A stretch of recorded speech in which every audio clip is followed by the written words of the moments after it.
So the current value is now 2.2 milliampere. If we read the milliammeter, we can see that the current has now, by achieving a maximum, the current has now decreased to 2.2 milliampere value. Now I still keep on increasing the frequency. So now the current has dropped to 1.7 milliampere. So the value of frequency is 6000 hertz. The value is 6000 hertz, but the current has dropped to 1.7 milliamps, and then that becomes 70. That is 7000 hertz. You will see a further decrease, and it would be around 1.5 milliamps. So as you can see, that frequency is still increasing, but after achieving a resonance or a peak value, the current has started decreasing. So in this way, you keep on changing the values. For example, if I have achieved the whole range, now it is no more further possible to move this knob, then I will switch on to the next frequency range, and I will again start measuring from the initial point. So it means that now, for example, this is 10 into 1000, that is 10,000. Now we have switched on to 10,000 value of frequency. So if it is 10,000, you can see that how the current has decreased to 1 ampere.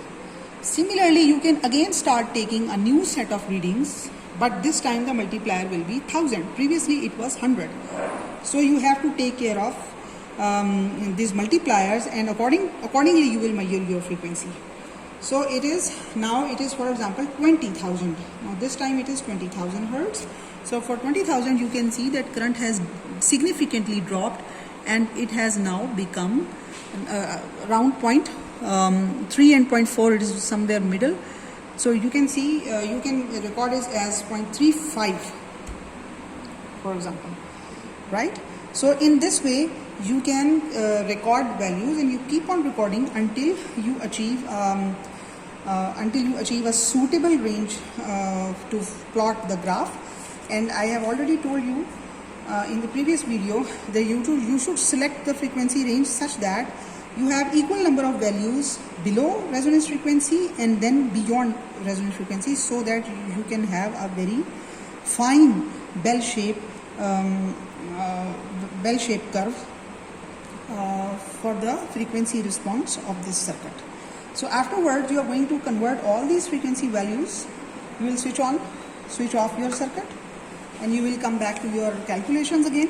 Now you are going to convert all these frequency values to the log of them, and then finally you will plot a graph between the log of f and the current, and you will subsequently measure all those parameters which I have discussed with you in the previous video.